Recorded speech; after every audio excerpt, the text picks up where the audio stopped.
ህይወት እንዳልተሳካል ይሰማሃል። ስራዎች አንዱ ስራ ብትገባው ሌላኛው ብትወጣው እንዳልተሳካ እየተሰማህ ነው። ትዳርስ ብላ ያስከው ነገር ደስታ አጣህበታል። የህይወቱ ውጣ ውረድ ረፍት ነስቶሃል። ይሄ ማይለወጥ መስሎ ተስፋ መቁረጥ ውስጥ ገብተሃል። አብሽር፣ የአላህ ድል ቅርብ ነው። ከውጥረት በኋላ እፎይታል።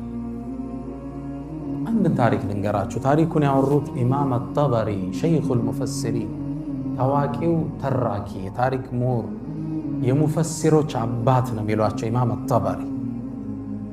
የእሳቸው ተፍሲር የተፍሲሮች ሁሉ አባት ነው። በ240 ሂጅሪያ የተከሰተ ክስተት ነው። ታሪኩን የዘገቡት ብቻ ሳይሆን አብረው የተሳተፉበት ክስተት ነው። ኢማም አጠበሪ ገና ወጣት እያሉ በሀያት ራሳቸው ያዩት ታሪክን ነው የምነግራችሁ። መጽሐፋቸው ላይ የዘገቡት በዘመነኛ ብዕር አሊ ጠንጣዊ የዘመኑ ዓሊሞች ውስጥ አንዱ ረሒመሁላህ ይህን ታሪክ ቅሰቱል ሒዛም ያሰፈሩት ታሪክ ነው የምተርክላችሁ። ይሄ ታሪክ ሁላችንም ጥሩ እንደሚያስተምረን ተስፋ አደርጋለሁ። ታሪኩንም ሰምታችሁት የምታውቁ አይመስለኝም። ከ1200 ዓመት በፊት የተከሰተ ኢማም አጠበሪ ታሪኩ እንዲጀምሩልናል። ሰውየው የታሪኩ ባለቤታችን ስማቸው አቡ ግያት ይባላሉ። አቡ ግያት ከመካ ነዋሪያኖች ውስጥ አንዱ ናቸው።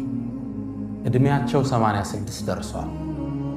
እርጅና ተጫጭኗቸዋል። ለ50 ዓመት ያህል በችግር ሕይወትን ገፍተዋል። 4 ልጆች፣ 2 ሴት እህቶች፣ ባለቤታቸውና የባለቤታቸው እናት አብረዋቸው ይኖራሉ። 8 ሴት ልጆች፣ እሳቸው 9ኛ። 4 ልጆች፣ 2 እህቶች፣ የሚስት እናትና ሚስት፣ 8 ሴቶች፣ አቡ ግያስ አንድ ግለሰብ። ለእነዚህ ሁሉ 8 ሴቶች ተጠሪና ተጠያቂ ማን ናቸው?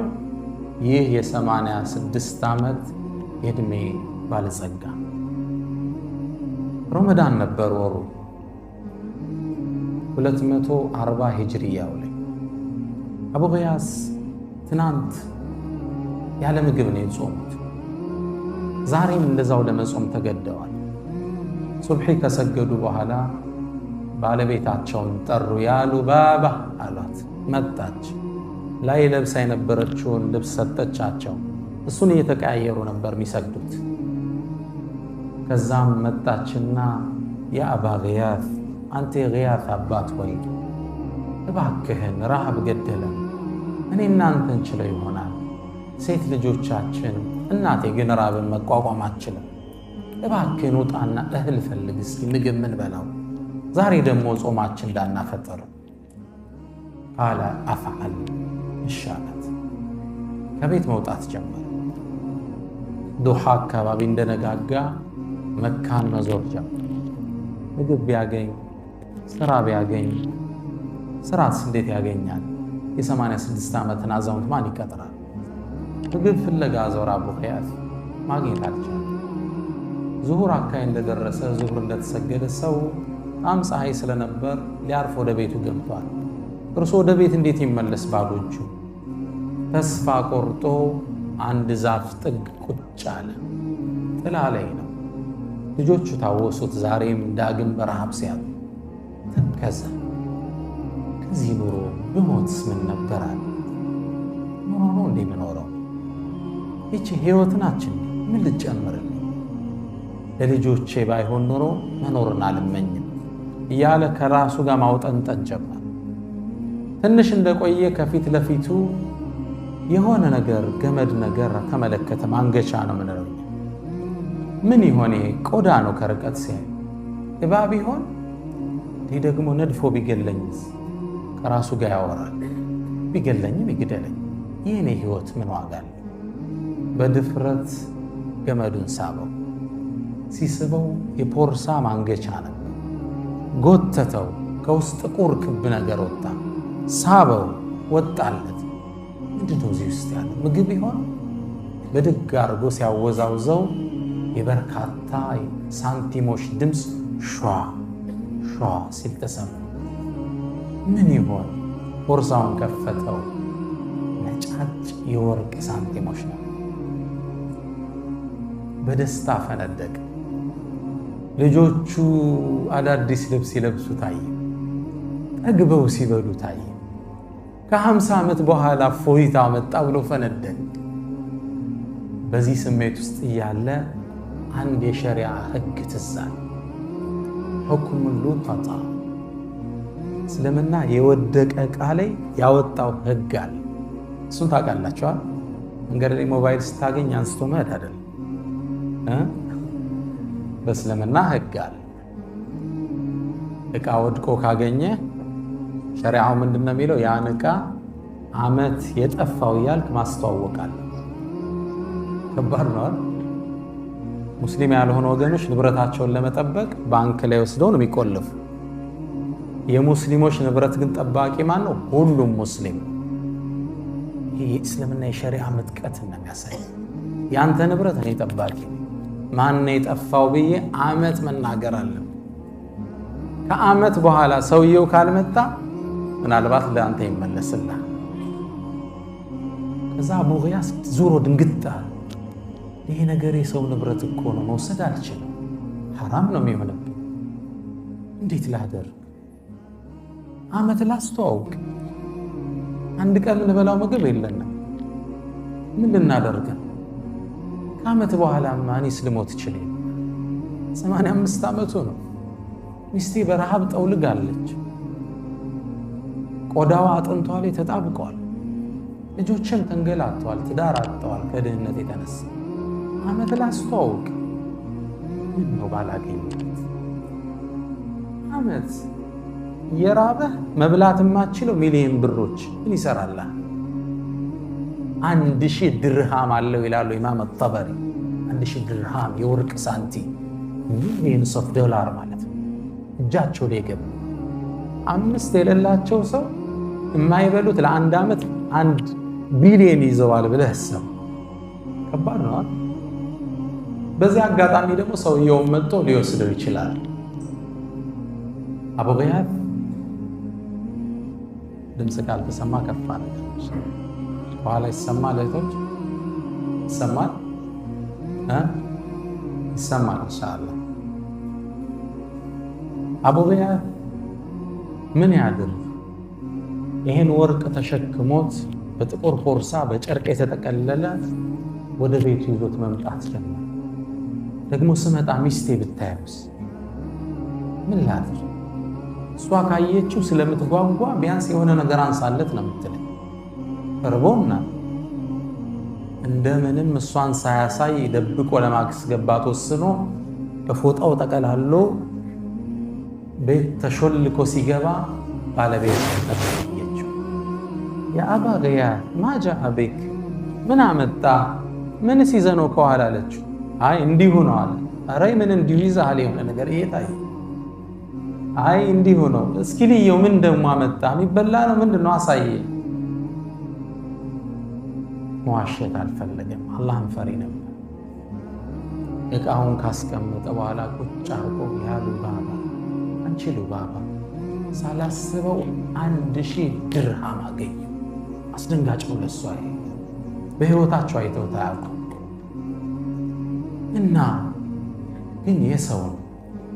እንዴት የሰው ነው? አላህ ያመጣልህ ሪዝቅ አይደል እንዴ? ሚስት ደግሞ ገባች። ጀሊሉ እግር ላይ ያመጣውና ይሄ የሰው ንብረት እኮ ነው። ይህ ሰው ይባላል እንዴ? እርቦሃል እኮ ልትሞት ነው።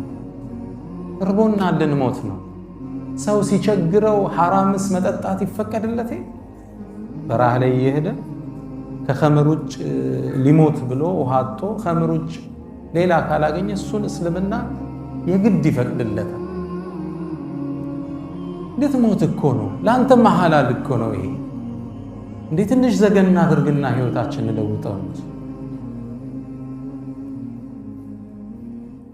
በጭራሽ 50 ዓመት ሙሉ ሆዴ ሐራም ሳላስገባ በ86 ዓመት ሆዴ ላስገባ ነው። ሉባባ ጥያቄው እንዳታነሸዋል አይደለም ማንሳት፣ ለልጆች ለሰው ብትናገሪ እኔና አንቺ አብረን አንኖር። ይሄን አቋሜ ነው ያለት።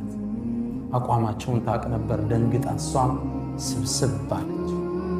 ታዲያ ምን እናደርግ? ልውጣና እስኪ ሰውየውን ልፈልገው፣ ካገኘሁት ባይሆን ያገኘሁበትን የሆነ ድርሻዬን እወስዳለሁ። እሷም ተስማማች። አቡ ጊያት ሰውየውን ፍለጋ ወደ ካዕባ ወጣ። ኢማም ጠበሪ ወጣት ሆኖ ታሪኩን ይነግሩናል። አንዴ አንድ ሰው መካ ውስጥ ካዕባ ጥግ ቆመ። የኹራሳን ሰው ነው። ቆመና አዩሃናስ፣ እናንተ ሰዎች ሆይ በፖርሳ 1000 ድርሃም ወድቆ ያገኛል እንዴ? እባካችሁን መልሱልኝ፣ አጅራችሁን አላህ ዘንድ ታገኛላችሁ ይላል። ይህን ሲል ሁላችን አዳመጥን። አንድ በዕድሜ የገፉ አዛውንት ወደ እርሱ አቀር። ከዛም አንተ ኹራሳኒ ሆይ ያሉት። ማን ነው የመጡት? አሁን አቡ ጊያት ነው የመጡት። ሰውየውን አገኘ። አንተ ኹራሳኒ ሆይ ወርቅ ጠፋ እንዴ? አዎ። 1000 ድርሃም። አዎ። ታዲያ እኛ እኮ የመካ ሰዎች ቀሊሉ ዘርዒ እኮ ወቀሊሉ ዘርዒ፣ አዝርዕታና ምርት ታውቀዋለህ። እርሻን ዘራ፣ ደረቅ ነው መሬታችን፣ ዝናብ አናገኝ። ከብቶች ደግሞ አልበን የምንጠጣው የለም። ወቀሊሉ ልመዋሲሚ፣ ደግሞ ሐጅና ዑምራ በዓመት 2 አንዴ ነው የሚመጡልን። በዛ ነው ከሰው የምንጠቀመው። ስለዚህ ምናልባት ያገኘው ሰው ችግረኛ ሊሆን ስለሚችል 1/10ኛውን እሰጣለሁ ብለህ እኮ ብትናገር አምጥቶ ሊሰጥ ይችላል።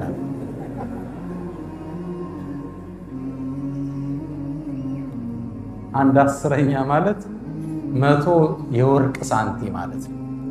ችግሩ እንዳያታለው እንደምትሰጠው ሲያቅ ሊያመጣል ይችላል። ሰውየው ዞር አለና ያ አባ አላቸው። ያኔ አበቲ ማለት ነው። አባ ሆይ ላ ነፈዓል፣ ይህንማ እናረግ፣ አላህን ከፈራ ያመጣው እኛ የምንሰጠው ነገር የለም አላቸው። ቅስማቸው ስብር። ወደ ቤታቸው ተመለሱ። ወደ ቤት ሲመለሱ ኢማም ጠበሪ ተመልከቱት፣ አክቲቭ ነበሩ። ያሁን ሰለፍ ሲባል ጥሩ ስዕል የለንም አእምሮችን ውስጥ። ሰለፍ ማለት አክቲቮች ማለት ነው፣ ስማርት ናቸው። ኢማም ጠበሪ ምን ይላል? ይሄ ሰውዬ የገንዘቡን ያገኘው እሱ እንደሆነ ተረደዋል። هذا شيخ المفسرين ምን አይነት አክቲቭ ቢሆን። ያሁን ይሄ እስመ ሰለፍ መዝሉም ነው፣ ተበድሎ። ሰይድና አሊ ጦርነት ላይ ወጡ። ጦረኛው በጣም ኃይለኛ ነበርና ሊጋጠማቸው መጣ። ሊፋለማቸው ነው ፊት ለፊት። አሁን እንዴት ያሸነፉት? በጣም ሊያደክማቸው ና ግጠመኝ ሲላቸው ብቻህን ነው እንደምትመጣው፣ አሰልፈ ነው እንደምትመጣው፣ ብቻህን እንደመምጣት አሉ። እኔ ወንዱ ብሎ ዞር ሲል አንገቱን ቀጭ አለ። እኔ ጋር ናቸው። ምን ነው አልሐርቡ ኺድዓ፣ ጦርነት ላይ ቴክኒካዊ ማታለል ይፈቀዳል። ግልጽ ነው አይደል? ጀግና ነኝ ብሎ ተነፍቶ ነው የመጣውና አመዛዘዙ ምናምን ሲያዩት ሲሪየስ ነው ሰውዬ። ከዛ ሲስተም ፈጠሩ። አክቲቭ ነበሩ ሰይድና አሊ ረዲየላሁ ተዓላ ዐንሁ። ታዲያ ብቻህን አትመጣም እንዲያሰልፈ ነው አሉ እኮ እኔ ብሎ ዞር ሲል ቀጨም አረጉት አንገቱ። ሰለፉ ሷሊህ ሲባል አራዶች ማለት ነው። ሰለፍ የሚለው ስም መዝሉም፣ አክቲቭ ነበሩ፣ ስማርት ነበሩ፣ ስትራቴጂስት። ለዛ ነው ሮማን ኢምፓየርን፣ ፐርሻ ኢምፓየርን ደምስሰው የጣሉት። የዓለም ምጡቅ አገሮችን፣ ሀያላን አገሮችን ማንበርከክ የቻሉ ስትራቴጂስት ነው። አናቱል ቅጢ ወወትበቱል አሰድ ነበር የኻሊድ የጦር ስትራቴጂ። አሁን ዓለም እያጠናው ያለ የኻሊድ የጦር ስትራቴጂ አናቱል ቅጢ ወወትበቱል አሰድ። እንደ ድመት ተረጋግተህ ታይና እንደ አንበሳ መውረር ማለት ነው። ኢማም ጠበሪ ስማርት ነበሩ። ይሄ ሰው ብሩ እንዳገኘው ጠረጠረ። ለራሱ እያመቻቸ ነው ብዬ አሰብ። ወደ ቤት ሲመለስ ለማረጋገጥ ተከተልኩት አሉ ኢማም ጠበሪ። ስከተለው ገና በሩ ጋር እንደደረሰ ያሉ ባባ እያለ ገባ ወደ ሚስቱ። እሺ ያለች፣ ሰውየውን አገኘው? አዎ አገኘሁት እኮ። ተስማማ ባልከው መስፈርት? ባክሽ አልተስማማ፣ ዛሬም ጾም ማደራችን። የአቡ ጊያት አለችው፣ እነዚህ ሴት ልጆች በረሃብ ይሙቱ እንዴ? እናቴ በረሃብ ትሙት እንዴ? ትንሽ አንሳለት ተቸግራል። ለምንድነው ማታነሳው? አንተ እኮ ሙጥር ነህ፣ ተጨንቀሃል። አላህ ይፈቅድልሃል። ደግሞ ወቅ አለችው ልቡን ስታራ አላህ ባያስከው ብር ብቻ ሳይሆን በትክክል ባለመገብካቸው ልጆች ይጠይቀሃል አለችው። ጥሩ ማንተን ነው አለ። ልክ ይሄን ስትለው ይላል ኢማም ጠበሪ ከርቀቱኛ ያለዋል ትክዛሉና አቡ ገያዝ ተስፋ ቆርጠው በነጩ ጺማቸው ላይ እንባ ሲወርድ አየዋል። አይበላው የአላህ ቅጣት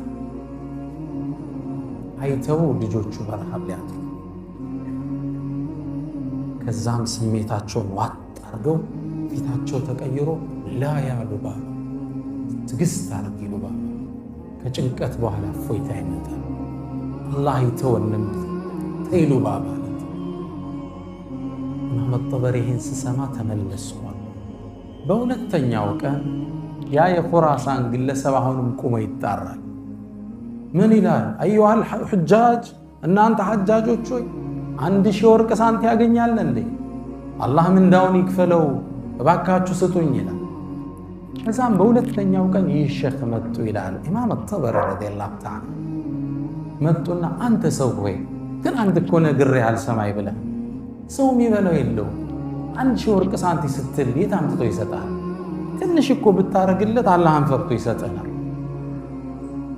ምንድነው ማረግለት? ባይሆን ቀደም 1/10ኛ ነው አሁን 100ኛ አድርግለታል። 100ኛ ስንት ነው? 10 የወርቅ ሳንቲም አቀድም 100 እሱም ብታረግለት ይሰጣል። قال لا يا بابا እሱም ለምን እንዲህ ጠንከር እንዳለ ኋላ ታሪኩ ይገባቸው። ይሄንማ እኛ እናደርግ አላህ የሚፈራ ከሆነ አጥቶ ይሰጠኝ፣ አላህ የማይፈራ ከሆነ እዛው ሰዓቱን ይቻለው አላቸው። ተስፋ ቆረጡ። ወደ ቤት ተመለሱ። መንገድ ላይ ወዳድቀው ባገኟቸው ቴምሮች እርሳቸውና ሴት ልጃቸውን ይዘው ጾማቸውን ፈቱ። ከባድ ነው። 1 ቢሊየን እጅ ላይ ተቀምጦ መካ ላይ የወደቀ ቴምር ፈልገ ማፍጠን። ትልቁ ትምህርት ይሄ ነው። ሀቂቃ እኛ ትንሽ ኑሮ ስትናወጥብን ስራ ልመቻች ሲል ሰው ወደ ሱስ ይገባል፣ ተስፋ ይቆርጣል፣ ፌስቡክ ላይ ቻት ላይ ይገባል፣ ማያውቃትን ሴት ያማልላል። ይሄ ሙስሊም ባህሪ ያለ ችግሮች ሲመጡ ያልፋል፣ ይነጋል። ከሙእሚን ተስማው ቅድም በቀራልን ወንድማችን አያት ላይ አለይሰ ሱብሑ ቢቀሪብ ነው የሚለው አላህ። ንጋቱ ቅርብ አይደለም፣ እየነጋ ነው። ታሪክ እየተለወጠ ነው። ያችን ቴምር በልተው አፈጠው። በበነጋው 3ኛው ቀን ላይ ይሄ ሰውዬ ቆመናውን ኹራሳኑ ተጣራ። ንብረት ያገኛል እንዴ ስጡይ ብሎ ተጣራ። አሁንም ይላል ኢማም ጠበሪ ነው የሚዘግበው። አሁንም ይሄ ሼኽ ተነሱ አቡ ገያዝ መጡና አንተ ሰው ሆይ ትናንት ነግሬህ እኮ ነበር 100 አልኩም ቢያል ለራሳቸው የሚደራደሩ ነው ይመስል 10 አልኩ አልተስማማ። ባይሆን 1 የወርቅ ሳንቲ ስጠውና ይመልስልህ ይሆናል። በዚህኛይቱ ፍየሎች ገዝቶ ወተቱን ይጠጣል። በግማሿ ደግሞ ሐጃጆችን ማጠጫ ዕቃ ገዝቶ እሷን እያከራየ እያጠጣ ክራይ ይሰበስባል። 1 የወርቅ ሳንቲ ስጠዋል። ሰውየው እንደሚስማማት ትጠብቃላችኋል። ቃለ ላ ያ ባባ ይሄማ ያ አላህን ከፈራ ያምጣል ካልሆነ እዛው አላህ ይተሳሰብ። አቡ ገያዝ ተስፋ ቆረጡ። ናበል ወደ ቤት እንሄዳሉት። ምንድን ነው አሉ። እስኪ ናየ አንተ ሳንቲ ከሆነ አለ እንደዚህ አዎን አየ። አቡ ገያዝ ይህን ኹራሳን እየመራ ወደ ቤት አቀና። ሲያቀና ኢማም ጠበሪ ምን ይላል? የታሪኩን ፍጻሜ ማየት አለብኝ ብዬ ተከተልኳቸው። በሩ ሲገቡ ግቢው አብሬ ገባሁ። ልክ ወደ እንትን ጠጋ ሲሉ አብሬያቸው ጠጋለሁ። ከዛ ልገባ ስል ማን አለኝ አቡ ገያዝ። አይ ከመጀመሪያው ጀምሬ ታሪኩን አይቻለሁ ሼህ ፍጻሜውን ልይ ብዬ ነው ናገባ ብንሳቸው ገባው። ከደረጃው ስር ባለ ድንጋይ የተደፈነ ጥቁር ፖርሳ መዘው አወጡታል። በሌላ ጨርቅ ፖርሳ እንዳይመስል በጥቁር ጨርቅ እንደገና ታስሯል። እዛ ልክ አውጥተው ሲያሳዩት ኹራሳኑ ምን አለ? هذه حزامي ያለ ፖርሳዬ ብሎ ፈነደቀ። ተቀበላቸው። ይህን ክስተት ቤት ውስጥ ስለነበሩ በበሩ ቀዳዳ ውስጥ ልጆቹ፣ ሴት እህቶቹ፣ የባለቤቱ እናት፣ ባለቤቱ ሁሉም እንዲያያሉ። ምንድነው የሚያወጣው? ይሄ ሰውየው ፖርሳውን ከፈተና ጭኑ ላይ ባለ ጋቢ ላይ የወርቅ ሳንቲሙን አፈሰሰው። አይናቸው እንዲህ ሲከፈት አየሁት። አመታት ወርቅ አይቶ አያውቁም አይደል? 1000 ወርቅ ሳንቲም ምንድነው እየሆነ ያለው? ከዛ ሰውየው እንዲያገላበጠና ይሄ ወርቅ የኔ ሳንቲም ነው ብሎ መልሶ ከቶ ትንሽ ነገር ትጠብቃላችኋል። 5 ሳንቲም ሳያስቀር ሸርግጎ ጠፍሮ ተከሻው ላይ አርጎ ቴንኪው ማላለው ይላሉ ኢማም ጠበሪ። አላሁ አክበር። አምስታ ሹክራን እንኳን አላለውም። ተሸክሞ ወጥቶ ሄደ። ሁላችን ደርቀን ቀረን ይላሉ። በዚህ ቃል የሚገልጹ ሴቶቹ ፈበቁ መሽቱ ከለኽናቅ አንገታቸው ተመዞ አይናቸው ፈጠው ቆመዋል። ደግሞ ያገኘለት ሽማግሌ 1 ሳንቲም ወጣት ሰጠው። እሱም አይሰጥ አመሰግናለሁ አባባ ግንባር ሰማት ወጣ። ምን አይነት በኺል! ተስፋ ቆርጠው ሴቶቹ ሲቀመጡ መሬቱ ሲወድቁ አይ የሚያፈጥሩባት 1 ሳንቲም ይጠብቁ ነው። ኢማም ጠበሪ ይላል እኔ ደግሞ ገና ወጣት ነኝ፣ ስራ የለኝም፣ ትንሽ እንኳን ማፍጠሪያ እንዳልሰጣቸው። አቡ ገያስ ደርቆ ቁጭ። ከዛም ትንሽ እንደቆየን ከበሩ በኩል የኮቴ ሰማን። ሁላችንም ድምፁ ወደ መጣበት ቦታ አፈጠጠ። ትንሽ ቆይቶ ኹራሳኑ መጣ። ያ ግለሰብ ገባ። የወርቅ ሳንቲሙን ይዞና ቁጭ አለ። አቡ ገያስ ሲያየው ደግሞ ምን ቀረ ብሎ መጣ ብሎ ኮስተር አለበት። 5 ሊሰጥ ያልፈቀደ ግለሰብ ምን ፈልገው? እንደምንም ስሜቱን ሲውጡ አየዋቸው ይላል ጠበሪ። ስሜታቸውን ውጠው ዝም አሉት። ማጃ አቤክ ምን አመጣ? ነገሩ ሰፊ ነው አለ። ምንድነው እሱ? አባቴ ሲሞት 3000 ወርቅ ሳንቲ ተወልኝ። ከዛም 1/3ኛው 1000 ድርሃሙ ምድር ላይ ላለ የመጨረሻ ችግረኛ ሰው ሰደቃ ስጥልኝ አለ። መካ ውስጥ ፈለጉ ላይታች አላገኘው። የመጨረሻ ደሃ ያገኘው አንተን። ታዲያ ይሄ ወርቅ ሳንቲ ለአንተ ነው የሚገባ ብሎ እግራቸው ላይ ጣል እንዳልተባለ ቅድም የተገረምነውን ያህል አሁንም በደስታ ተገረምና እውነትም አልመሰለም። የወርቅ ሳንቲ ሙሉ ደግሞ አላናገረንም። ወጥቶ ሄደ። ደንግጫለሁ። ተከተልኩት። ላገኘው አልቻልኩም። አቡ ገያስ ተከትሎኝ ወጣ። ፈለግነው፣ ሰውየው የለም። ከዛ ምንም አልሰራም ብዬ ተሰናብቻቸው ልሄድ ስል እጄን ያዙኝና ቆም፣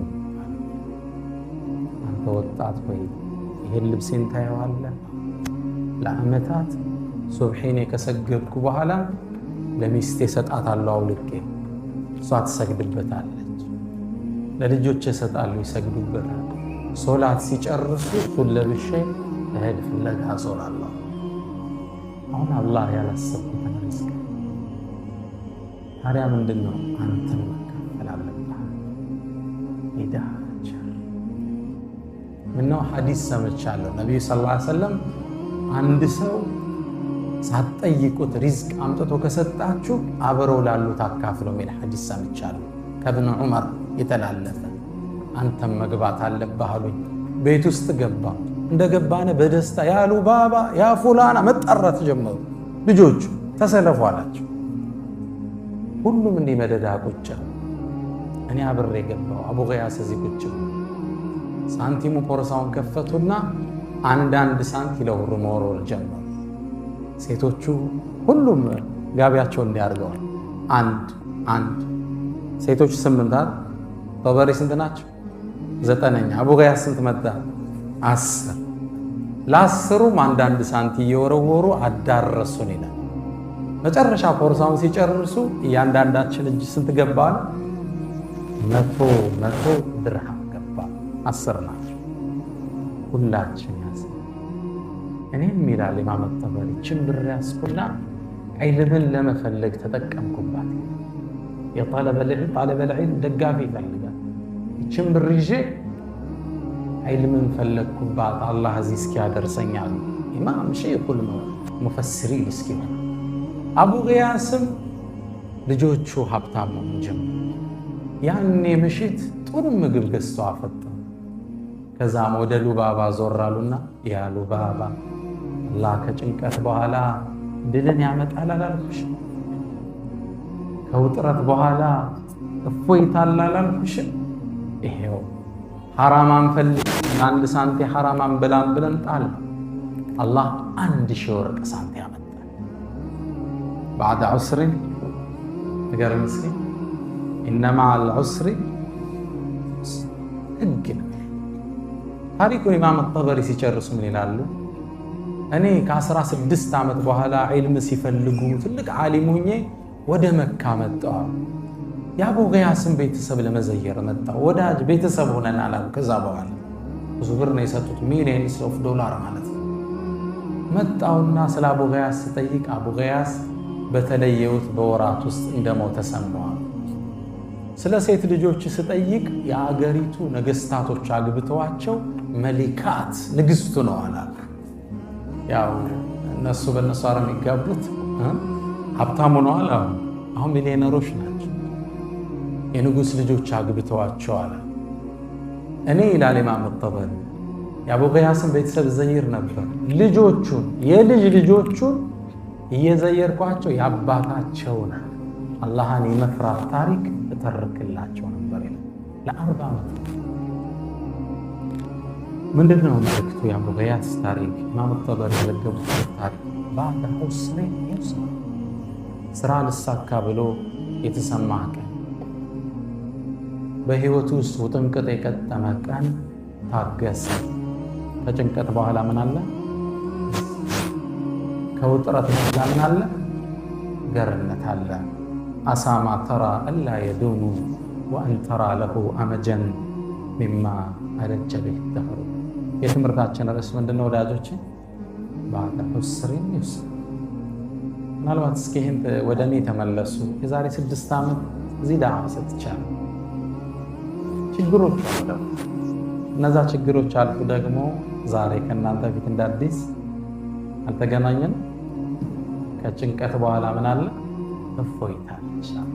እፎይታዎች እየቀጠሉ ይሄዳሉ። አትጠራጠሩ። ህይወታችሁ ላይ ያሉ ጥረቶች ይረግባሉ። አላህ አላረዝምባችሁም። የተሰጠኝ ሰዓት እስከ 11 ከሩብ ነው። በሌላ ፕሮግራሞች እንገናኛለን። በሰማነው እንጠቀም ያደርገን። ደሰስ ስናደርጋቸው ስምህ ጠፍቶ ከሆነ ይታደሳል። ስራ አጠ ከሆነ ስራ ይገኛል። የእምነት ነፃነት አጠ ከሆነ ነፃነቱ ይመጣል። ልጅ መውለድ አልችል ብለህ ከሆነ በአላህ ፍቃድ ትወልዳለህ። ሁሉም ነገሮች ይቀየራሉ። ባዕደ ዑስሪን ዩስራ ነው። ይህ የህይወት ቋሚ ህግ ነው። አላህ በሰማነው የምንጠቀም አላህ ያድርገን። ወሰለላሁ ወሰለም ወባረክ አላ ነቢይና ሙሐመድ። ሰላም አለይኩም ወረሕመቱላሂ